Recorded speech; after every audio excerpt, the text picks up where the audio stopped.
প্রিয় দর্শক, আপনাদেরকে ইউনিক কোচিং সেন্টার পাওয়ার টেবিলে আপনাদেরকে স্বাগতম। আজকে আপনাদেরকে দেখাবো এইচএসসি আইসিটি চ্যাপ্টার 3.2 ডিজিটাল ডিভাইসের সরলীকরণ। আজকে আপনাদের এইচএসসি আইসিটি বোর্ড বইয়ের 268 পৃষ্ঠার 8 নং সমস্যার সমাধানটি আপনাদেরকে বুঝিয়ে দেবো। আমি আগে এখানে 8 নং সমস্যাটি লিখে রেখেছি।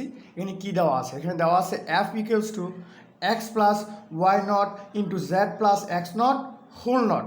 আচ্ছা, প্রথমে আমরা কী অ্যাপ্লাই করবো?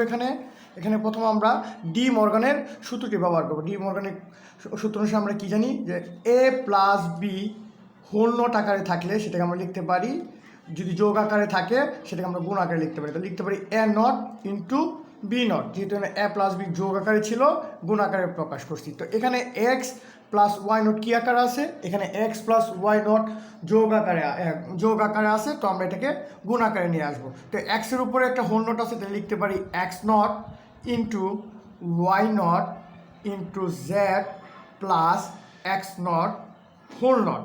আচ্ছা, তো এখন আমরা কি করব? এক্স আর ওয়াইকে গুণ করে ফেলবো। এক্স আর ওয়াইকে গুণ করলে আমরা কি পাই?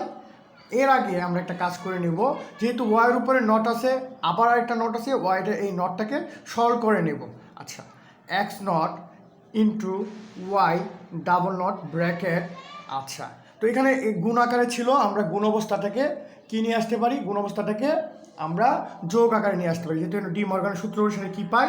এ নট বি যদি গুণ আকারে থাকে সেটাকে আমরা যোগ আকারে নিয়ে আসতে পারি। এটা গুণ আকার আছে, যোগ আকারে নিয়ে আসবো। ওয়াই প্লাস যা ছিল এরকম z plus x not whole not. আচ্ছা, এটা আমরা কিভাবে পাইছি? এটা আমরা ডি মর্গানের সূত্র প্রয়োগ করে পাইছি। ডি মর্গানের সূত্র অনুসারে পাই, ডি মর্গানের সূত্র ব্যবহার করে। আচ্ছা, এখন এই এক্সটা এই তিনটা রাশির সাথে কী আকার আছে? এই এক্স নটটা তিনটা রাশির সাথে গুণ আকারে আছে। এটা করার আগে আমরা ওয়াইয়ের উপরে যেহেতু ডাবল নট আছে সেটাকে আগে সরল করে নেব। আমরা সরলীকরণের দ্বৈত নীতি অনুসারে কী জানি? সরলীকরণের দ্বৈত পরিপূরক নীতি অনুসারে আমরা কী জানি?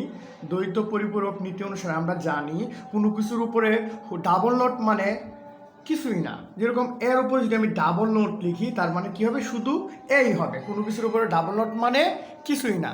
এর উপরে ডাবল নোট আছে মানে শুধু এই লিখছি। তাহলে ওয়াইয়ের উপরে ডাবল নোট থাকলে আমরা কী লিখতে পারি? শুধু ওয়াই। আচ্ছা, তাহলে এক্স নট ওয়াইয়ের সাথে যদি আমরা গুণ করে ফেলি সরাসরি কী হবে? তাহলে হবে এক্স ওয়াই। আচ্ছা, এক্স নট ওয়াই, কারণ ওয়াইয়ের উপরে ডাবল নট মানে শুধু ওয়াই। আচ্ছা, যেহেতু এটা যোগ আছে, যোগ চিহ্ন দিলাম। এই এক্সটাই যাদের সাথে কী আকারে আছে? গুণ আকারে আছে। কী আকারে আছে? গুণ আকারে আছে। কী আকারে আছে? গুণ। আচ্ছা, তো আমরা লিখতে পারি, আচ্ছা এক্স ওয়াই লিখে ফেলি। তো আমরা লিখতে পারি যেহেতু এক্স নট ওয়াইয়ের সাথে গুণ আকারে আছে। আচ্ছা, ব্র্যাকেটটা আমরা এখনই তুলব না, পরের লাইনে গিয়ে তুলে দেবো।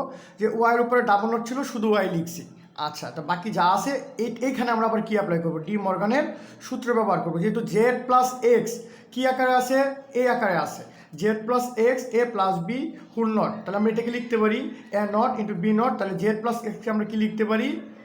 Z not into x double not. আমরা এই নটটাকে উঠিয়ে দিলাম। উঠানোর জন্য কী করছি? ডি মর্গানের সূত্র A plus B whole not equals to A not into B not, এই সূত্র প্রয়োগ করছি। আচ্ছা, আমরা ব্র্যাকেটটা রেখে দেব। রেখে দিলে কী হচ্ছে? আচ্ছা, আমরা এখন এটাকে আবার আরেকটু লিখে নেব। এক্স নট ইন্টু ওয়াই, ব্র্যাকেটটা রেখে দিব, ওয়াই প্লাস এটুকু রেখে দিব জেড নট ইন্টু এক্স। এক্সের উপরে ডাবল নট আছে মানে কি? শুধু এক্স হবে। এটা কোন সূত্র থেকে পাইছি? এটা আমরা দ্বৈত পরিপূরক নীতি। এর উপরে যদি ডাবল নট থাকে তাহলে শুধু এ হবে। তাহলে এক্সের উপরে ডাবল নট আছে, কী বলবে? শুধু এক্স। আচ্ছা, আমি আরেকটা ব্র্যাকেট দিয়ে দিলাম। এখন এই এক্স নটটা এই সবগুলো রাশির সাথে কী আকারে আছে? গুণ আকারে আছে। আমরা গুণ করে ফেলবো। X not Y plus x not into z into x. আচ্ছা, আমরা এটাকে এইভাবে লিখতে পারি, এক্স নট ওয়াই প্লাস জেডটাকে সামনে নিয়ে আসলাম, এক্স নট ইন্টু এক্স। আমরা জানি কি? আমরা বুলিয়ান আলজেব্রার গুণের নিয়ম অনুসারে কী জানি? গুণের নিয়ম অনুসারে জানি A into A not equals to কী হবে? A into A not equals to কী হয়? A into A not equals to হয় 0। A into A not equals to 0 হলে তাহলে কী হবে? এক্স নট ইন্টু এক্স সমান কী হবে, জিরোই হবে। তাহলে আমরা জেডে যাই কী লিখতে পাচ্ছি, x not Y plus Z not into zero, কী লিখতে পারি, জেড নট ইন্টু জিরো। আচ্ছা, আমরা জানি কি বুলিয়ান আলজেব্রার গুণের নিয়ম অনুসারে আবার জানি যে কোনো কিছুর সাথে যদি আমি জিরো দ্বারা গুণ করি, a not a into zero, তাহলে কী হবে, জিরোই হবে। তাহলে আমরা কী পাচ্ছি, x not Y plus zero. তাহলে আমরা নির্ণয় মান পাচ্ছি কি, এক্স নট ওয়াই। এটাই আমাদের সরলীকৃত, এটাই আমাদের কী মান হবে, সরলীকৃত মান। এটাই হবে আমাদের আনসার। ধন্যবাদ সবাইকে। যদি আমার ভিডিওটি ভালো লাগে তাহলে প্লিজ লাইক, কমেন্ট এবং শেয়ার করুন আপনাদের বন্ধুদের। ধন্যবাদ। শুভ নববর্ষ।